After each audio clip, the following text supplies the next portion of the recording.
What's up, YouTube? Blaze here, and I'm back with another reaction video. Okay, I just want to state in this intro, I'm not going to be reacting to Hunter the Parenting this week. It's going to be next week. Instead, I'm going to be uploading a series of videos that I've recorded over on my live stream at kick.com/blazingkitsune and pretty much what you guys are gonna get is a video from all the reactions every single day, Monday through Friday. Okay, I want to start this off by reacting to a content creator I've seen around, but I haven't reacted to yet, by the name of Reggie. For Monday and Tuesday, it's gonna be two of his videos. Those. The first video is gonna be one of his Total War Warhammer 3 videos. Those where he basically creates an empire of gluttony to conquer the whole world. Yeah, that's pretty much it. I forgot what the video itself was on, but when I go back and plug in all the info, I'll remember it then. However, I've been a little hesitant to react to Richie because, well, let's just say or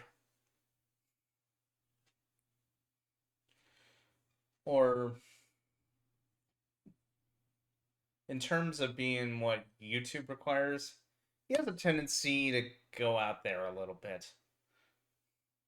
As for what I mean, you'll see as we further progress into the video.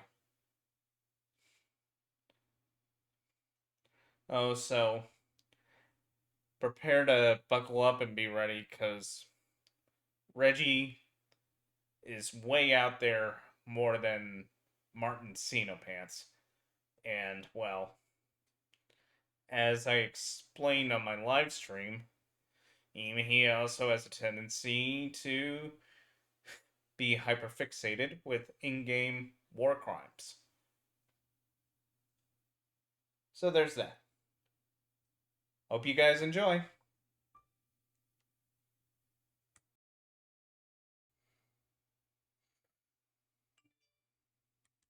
World domination. You can play as the humble humans. The gameplay of Warhammer 3 is an obvious allegory for America and its obesity crisis. You start as one of 437 different races and immediately begin killing everyone that looks even remotely different than you. Why? Because unless you're some kind of clown-shoed idiot, your short and long-term goal is world domination. You can play as the humble humans. They're great if you have a low moral barometer and a sexual attraction to artillery pieces. But maybe you'd rather be an anemic sex criminal instead. The dwarves have you covered. And if all else fails, you can always play as a colony of Twitter users. Fascinating creatures. In reality, it doesn't matter which faction you choose, because much like a cocaine-infused stockbroker, you will inevitably develop an unhealthy relationship with watching numbers go up. Your borders? Yeah. I tried playing Warhammer once here on stream, but... well, Total War Warhammer 3, but... I don't know. It's either something with my graphics card or not enough RAM. But when I try to use this model when I stream, when I tried to stream this game, I was having multiple stutter issues. Not to mention, the lag was so bad that it was not even playable. Can always be bigger, your income always higher, and of course you can always accumulate more mass. In a world where there is a one-to-one correlation between your charge damage and your BMI, suddenly being morbidly obese has become the greatest superpower of all. And when it comes to being immensely fat, no one does it better than Grom the Paunch. This heaving green mass of cholesterol is not only sentient, but he's one of the strongest units in the game. Men want to be him, women want to be with him, and today, I am him. Immediately upon loading, it became clear that I have entered my own personal hell, because I am surrounded on all sides by the French. Jesus Christ, even the vampires are French. Oh boy. Here we go. Also, I may or may not be reacting to certain videos from him on this stream due to, well, Reggie being out there, not with his editing style, but with what he puts into his videos after he's done editing them. And also some of the more obscure stuff that he has a tendency to say, like this.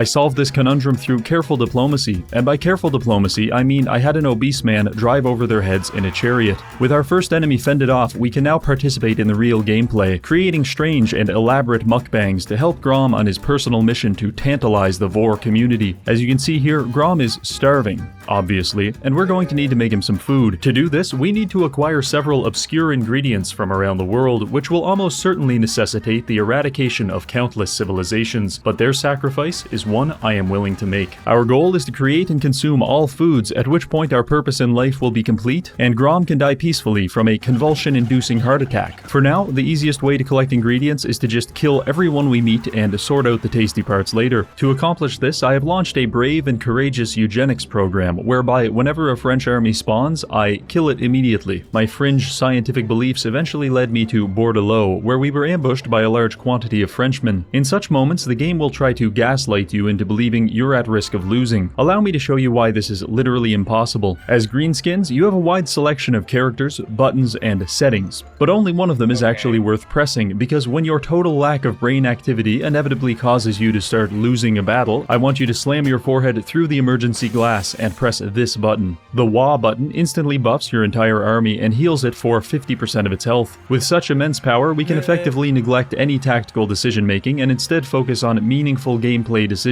such as using a homeless lady to vomit on unsuspecting peasants. Following this, we were given a quest by a decapitated head, which my psychiatrist assures me is not normal. Regardless, after completing said quest, we were awarded with a stone golem, which is definitely not overpowered to have on turn 4. After that, we invaded Castle Bordeaux and successfully renovated it into a heaping pile of shit. Understandably upset by this, our French enemies launched one final assault on us, armed with Odo and 39 people he found at the bus stop. This was a poor decision on their part. The rapid expansion of our empire had regrettably drawn the attention of the Greater Francophone hive mind, which caused the Fey Enchantress to declare war on us. She attacked us with an army of mounted knights. However, we have the perfect and most dangerous counter to cavalry, a 15-degree incline. The very concept of a non-uniform Earth caused her cavalry to absolutely lose their minds and enter a profound state of psychosis. In response, I did the only humane thing possible, which was to complete an industrial amount of mercy killings. With the Fey Enchantress now defeated, it is time to break several international treaties by ingesting our enemies. It's around this time people you don't know will start paying you extortion money you didn't ask for. By this point, our reputation had increased enough to allow us to press the only other button that matters in the game, Call to Wa. By pressing this, we can designate a city to destroy and double the size of all of our armies for 20 turns. If Grom was a car, this would be the equivalent of not only uninstalling his brakes, but replacing them with another acceleration pedal. I chose Castle Carcassonne as our target and plowed Grom into it at 300 miles per hour. Needless to say, there were no survivors. This was the last of our enemies' territories, which effectively rendered them homeless. And in this game, much like in real life, for every turn you are homeless, you slowly but noticeably decompose a little more. But Grom does not care, because I just realized the Wood Elves have invaded Paravent, and little did they know I had already developed a parasocial relationship with that exact settlement, and their invasion of it unofficially and then officially meant war. With our army still chubbed up from our favorite button, I decided to invade the Wood Elf territories. Fighting the Wood Elves is a lot like fighting the Viet Cong. You are going to be shot by people you can't see, develop a rational fear of trees, and then experience PTSD for the rest of your life. It's a dirty job, but someone has to do it, because they're dangerous. I mean, would you really trust your kids around this man?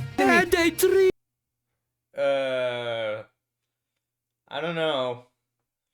I don't have any kids. Not that I know of. Actually, in second thought, I don't have kids, period. My Goomba is shocking my cock. I didn't think so. We marched right into their capital and began our siege. I deployed my army in no particular order, but still managed to crush the Wood Elves under the weight of 8,000 goblin spearmen. Oh, and we also did this to them. They really didn't like that. I would occupy the settlement, but it's just so goddamn disgusting I decided to leave and never come back. By this point, we collected 8 ingredients. A good start, but we still have a lot of work to do. Fortunately, a food merchant appeared on the map to help us out. There's a couple of ways to interact with the food merchant. For example, we can buy ingredients from her, rob her for money, or cook food for her in exchange for upgrades to our cauldron. I chose the last option. However, the food merchant speaks exclusively in some kind of goblin ebonics, which makes it just about impossible to decipher what the fuck she is actually saying. But we can deal with that later. We have more important things to tend to. A man we don't know explained he wants to kill us, Ikid is still paying us money to leave him alone, and the most French man to have ever lived declared war on us. It's around this time you will realize playing Grom the Paunch is effectively an exercise in resistance. The rest of the world is staging a violent intervention to prevent us from eating ourselves into a diabetic coma, and we must resist. To this effect, I hired a new commander, Gorebirds, and gave him an army. I put Gorebirds in charge of the neighborhood watch, which meant that roughly once every 5 turns he would see Orion and subsequently beat him to death for trying to leave the Enchanted Forest. This worked very well, and it allowed Grom to plow northward, eventually defeating Luan in a series of battles that could only be described as unethical. By this point, we had effectively converted the French countryside into something vaguely resembling Canada, but there's still one issue. Quebec. I declared war on the undead and began ransacking their armies. I'd like to say it is very difficult to kill a ghost with a catapult, but not impossible. With most of Bretonia now thoroughly under our control, I decided to do 2 very important things. First, I researched a revolutionary artillery platform that allows me to dress my goblins up like cute little trick-or-treaters. Look at him. He thinks he's a bat. But don't get too attached, and definitely don't name them, because they have pledged fealty to the Empire of the Rising Sun, and the next thing we're doing is launching them from a catapult as kamikaze dive bombers. Because after all, why bother buying explosives when you can be the explosive? Apart from this, I sent one of my armies out to explore the wonderful and enchanting ocean in search of delicious aquatic ingredients, and they were killed immediately by Somali pirates. This didn't upset me as much as it caused me to fly into a blind rage and immediately begin building the most immoral army possible in an effort to punish the world for my misfortune. 11 snotling pump wagons and 8 trebuchets? Don't mind if I do. To be clear, I don't even want to play this army, because microing 11 cavalry units requires a level of attention that I am simply not capable of. You see, my brain is... Yeah, that sounds like most typical old people, that are diagnosed ADHD.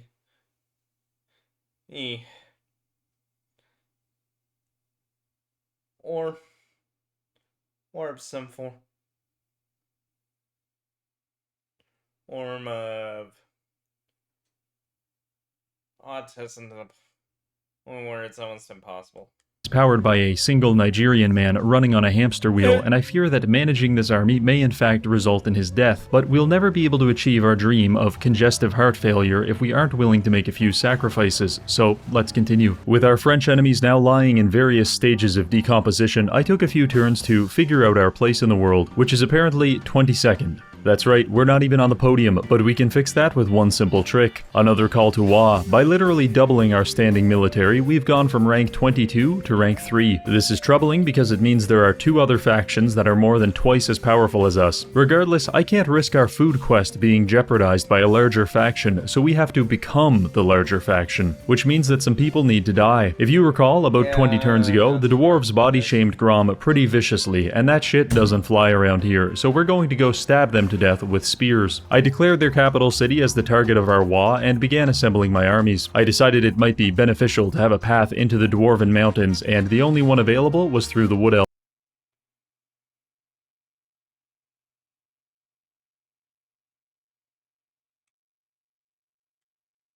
Declared their capital city as the target of our Wa and began assembling my armies. I decided it might be beneficial to have a path into the Dwarven Mountains, and the only one available was through the Wood Elves, so I opted to kill Orion and take his fancy little treehouse. Unfortunately, this caused Findal to become scared and he declared war on us, so we killed him, which resulted in Daith becoming frightened and declaring war on us. So we killed him too. But then Durthu got upset, so we had to kill him, which caused both Ellen and Eltharion to get upset, but unfortunately, we haven't researched intercontinental ballistic missiles. Okay, the fact that that looks like Ellen DeGeneres, that was, ugh. so we'll kill them later. By the end of it, I had personally slaughtered 10,079 people just to get to the dwarves. If I was a dwarf, I would be mildly concerned by that statistic. Helman Gorst certainly was, because he attempted to befriend me by donating 300 gold. Obviously, I accepted and then declared war on him immediately after. It's not personal, Hellman. I just really need a test subject for the meme team. So I invaded his settlement. Honestly, the army is beautiful in a Francisco Goya kind of way. 11 squadrons of deranged mushroom enthusiasts being supported by 24 catapults. It's all I've ever wanted. The game plan is to entangle the pump wagons with the enemy forces and cause a large-scale traffic jam in the middle of the map. Once that has been accomplished, the pump wagons will call in an artillery strike on their own position, thus obliterating everything in the process. Needless to say, this was very entertaining to witness. This is such a fucking stupid army. And after 15 minutes of bulldozing zombies and pelting Yeah, Reggie's not wrong. It is kind of stupid. them with mini-fridge-sized rocks, we had managed to kill 1,812 enemies. They had managed to kill 34, seemingly not at all demoralized by losing a battle with a casualty ratio of 53 to 1. Hellman kept attacking us. You'd think his original defeat would have taught him a lesson, but some people, they have to learn the same lesson over and over and over. Eventually, we managed to send Hellman to the retirement home That's called learning the hard way. in the sky when Grom broke every bone in his body by hitting him with a car. That was a fun distraction. Now, back to the dwarves. With direct access to the Dwarven Mountains, I was able to send Gorebirds to Karak Izor and Karak Bufdar to claim them for my food empire. I even managed to find a new ingredient in the process. The main Dwarven army was actually located to the south at Maragliano, where they were busy harassing my Skaven submissive. I sent Gorebirds down there to sort things out. Their army actually looked a little intimidating because they have Apache attack helicopters, but unfortunately for them, we have people who are willing to destroy their helicopters by launching themselves headfirst into the propellers. After a little more careful diplomacy, we managed to defeat the dwarf army. The loss of 90% of their military and 3 of their largest cities caused them to drop from strength rank 15 to rank 103, and we went all the way up to rank 2. Very cool. While this was going on, I stumbled across another food merchant with a substantially less cryptic food request. She wants a pie. I can do that. The only issue is, we don't really have any conventional pie ingredients, so we're going to have to push the theoretical boundaries on what exactly it means to be a pie. For example, is a severed foot submerged in a vial of semen a pie? Apparently it is, and she loved it. With that, we have now unlocked a new ingredient slot, which will allow us to make more potent food going forward. For example, we can combine monster goo with troll meat and phoenix claws to produce the following. Grom gets 100 weapon damage and sundering attacks, our goblins get a regeneration ability as well as flaming arrows, and our trolls get sexually transmitted diseases. That's pretty good. Now with 12 foods, I think it's time to conduct our Why? Why? ingredient hunt in a more deliberate manner. Each of the 13 remaining food items actually tells us how to get them. For example, to unlock harpy heads, we have to sack a Dark Elf settlement. That doesn't sound too hard, until you realize the closest Dark Elf settlement is across the fucking ocean. So at this point, the game turns into a scavenger hunt, but with substantially more violence. I figured the best approach to this would be to divide and conquer, so I've elected 3 generals to lead the expedition to the grocery store that is this world. First, we have Rachnik Spiderclaw. He's a unique lord that provides special buffs to spider-based units in his army. So I equipped him with a highly diverse army of goblins, goblins riding spiders, and goblins riding really big spiders that can also summon additional smaller spiders. Next, we have Gorebirds. I've specialized him into providing buffs for trolls and giants, so his army is composed mostly of totally normal and socially well-adjusted individuals. Then we have Oglock the Orrible, who is specialized in the use of weaponized pigs. Between these 3 geniuses, I feel very confident in our chances of tracking down the final ingredients. But first, I need to steal 30 seconds of your time to coerce you into developing a caffeine addiction. I've recently struck up a partnership with GamerSups, which is a company that sells delicious energy supplements and 100% socially acceptable receptacles to put them in. In fact, just last week, I went to an ultra-orthodox bar mitzvah with a shaker cup full of titty milk. Everyone there was clearly jealous because they couldn't stop asking me questions such as, "Who are you?" and "How did you get in here?" This level of popularity could be yours if only you are brave enough to wield a waifu cup to your next family gathering. If this interests you, I encourage personally, I would never. Okay, personally, I would never do this. And also, I'm not even gonna question how Reggie did that. And I necessarily don't want to know. But it's still cool though that he got his own Gamer Subs flavor. Encourage you to visit the link on screen or in the pinned comment and use code REGGIE for 10% off. Thank you, GamerSubs. Now, let's get back to the video. While I was recruiting the units for my new army, I decided to start the scavenger hunt with Grom and Gorebirds. The first and easiest ingredient to find was goldfish. All I had to do was sack an Empire settlement. No problem. In fact, the Empire is really struggling this game. Somehow they've become loosely subjugated by Vlad von Karstein, who is strength rank 4. This presented me with a unique dilemma. Our previous wars have been successful, and they awarded me with a big trophy, but not the biggest trophy. That could only be attained by defeating a top 10 enemy, such as Vlad von Karstein. I didn't need to declare war on him, but in a much more real way, I really wanted to. So in an act of wanton gluttony, I created a new war targeting Vlad's capital city, and over the next 20 turns, Grom and Gorebirds carved their way through the undead region. Vlad himself was an unkillable monstrosity who could best be described as a bipedal euthanasia factory. Fortunately for us, he suffers from a crippling degree of separation anxiety, and if you kill all of his friends, he will live.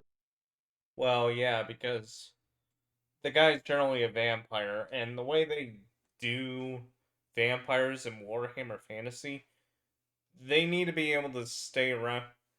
They need to keep their thralls around just to get a good supply. Otherwise, well, they're not going to be able to function very well. Let's just leave it at that.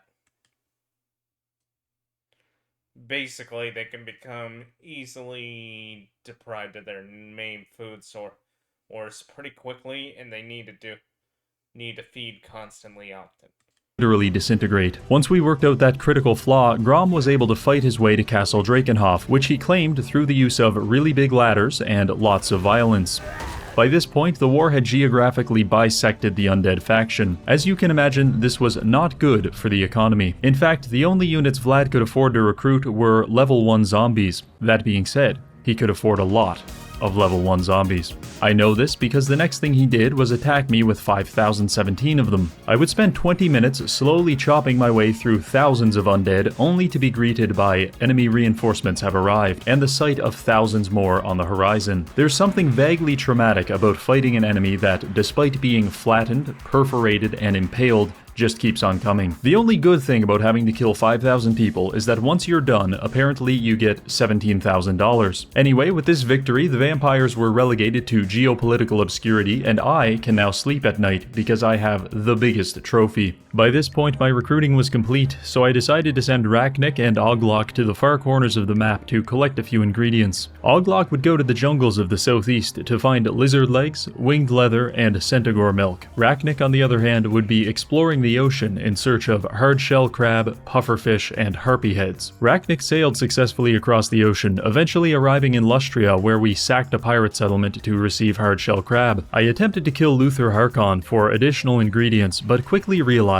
that an army of funny green men on spiders was no match for an army of cannons. 5 turns later, Rachnik had been resurrected, and now with a slightly more responsible build, we sailed up the coast to the Dark Elves and absolutely obliterated one of their settlements to gain harpy heads. I thought it would be kind of awkward to try and explain that I burnt their city to the ground for some sandwich meat, so instead, I pretended to be a warmongering maniac. After defeating one of their armies, we also acquired Dragontail. Was that Gandhi? This is objectively the best ingredient if you are not just trying to defeat your enemies, but also psychologically destroy them, because Dragontail makes all of your goblins fire explosive ammunition. Of course, this is perfectly balanced and not at all unfair when you have 12 stacks of archers. Apart from this, we also found the Sword of Cain. Apparently it's an immensely powerful weapon that slowly drives its wielder insane. So obviously, I had to have it. Following this, The Sword of Cain. Rachnik returned to the Maelstrom to exact his revenge upon the pirates. After a little bit of this, and a lot of that, he had his last ingredient, pufferfish. While this was going on, I stumbled upon a hilariously awful dwarf army composed entirely of rock miners. I thought it would be kind of ironic to kill them with rocks.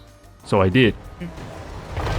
Say whatever you want about me, but I will literally kill 900 midgets for even the smallest amount of observational humor. But that's beside the point. Let's see how Oglok is doing. You might think Rachnik had it hard being shot to death with cannons at the start of his food quest, but Oglok had it even worse. Within the first 5 turns of him being alive, he was attacked by ogres, contracted the plague, and the hospital he was recovering in was hit by several rocket barrages from ultra-nationalist humans. This resulted in the immediate death of about half of his army. After recovering, I sent him south to harvest ingredients from the lizard men, which was when this happened. Yeah, that's really not good. The Black Pyramid of Nagash has awakened, spawning 9 late-game armies that are hostile to everything, and especially to Oglok, who just happens to be like 50 feet away. But that's when I realized something. To unlock the milk ingredient, we have to kill a creature with 6 limbs. These Necrosphinx have 6 limbs. That's right, boys. We're gonna milk a Necrosphinx. I don't physically know how, but I do know we'll be needing some help. So I captured a settlement in the region and formed 2 new armies, led by Bladub Spidakilla and Gorfe... Okay, we're just... Yeah, I can understand the reason there. Gonna call him Gorf. Anyway, the boys ambushed one of the skeleton armies, and after encircling it, we managed to milk the Necrosphinx. That is definitely not a euphemism for group masturbation. This was technically a success, but we had to use 5,500 people to do it, so I was still pretty frightened. I opted to ignore the end of the world, and instead focus on attacking the lizard men. We needed to kill their Stegodon for lizard legs, and their pterodactyls for leather. This would normally be difficult if we didn't have 9 stacks of black orcs, which are the objective best counter to every unit in the game. Following this victory, we now have 23 out of 25 ingredients. All that's left is tentacles and lion meat. For the tentacles, we have to sack a Norscan settlement. Vikings, meet 12 catapults. Wow, they get along so well. For the final ingredient, we just need to defeat an army containing lions. The best I could find was this high elf doomstack, so I drove Grom into it head first. The battle was actually fairly challenging, mostly because we were outnumbered and my AI reinforcements decided to deploy their army backwards, sprint into the woods, and die. Fortunately, by this point, Grom had so many layers of protection. And here I thought, wow, AI is reliable, unreliable. AI systems are unreliable here. Why am I not surprised? Fat that he was functionally invincible, and we managed to eke out a victory. Hundreds of thousands had to die, but we have finally completed our grocery list. All that's left now is to cook every possible dish and feed them to Grom. The only issue is, for some reason, Goblin cuisine requires large quantities of scrap metal, and we have spent most of ours on upgrading our units, so we need to do a little farming. Luckily, raiding enemy territory produces scrap, so I took 3 of my armies and sent them to raid Volkmar the Grim, because he's kind of an uppity asshole. I would lay down my life if it would rid the world of you and your kind. Okay.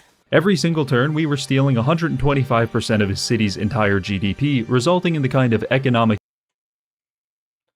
Honestly, aside from the raiding parties, this is kind of canonically accurate for humans in Warhammer. I'm not even kidding.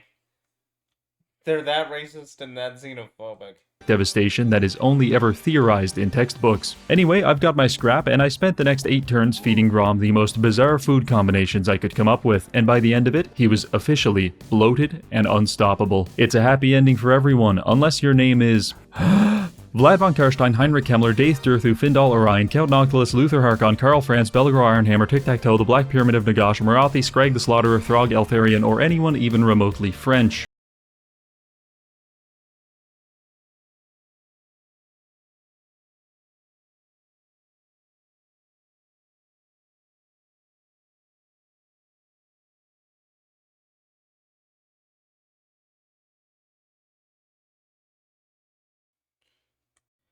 Okay, that's it for this video. What did you guys think? Should I do more of this, or should I just stop on ahead? So anyways, that's it for me. If you liked today's video, please leave a like, drop a comment down below. Also, please feel free to hit the subscribe button and hit the bell icon to get notified. I'm going to post new videos. tomorrow's video is going to be another video of Reggie with Total War or Warhammer 3, where he basically modded the game to where he can create an eldritch horror gun to dominate the entire world of Warhammer Fantasy. Hope you guys will enjoy it. But you can also find me on social media. I'll leave all my links along with the original video in the description below.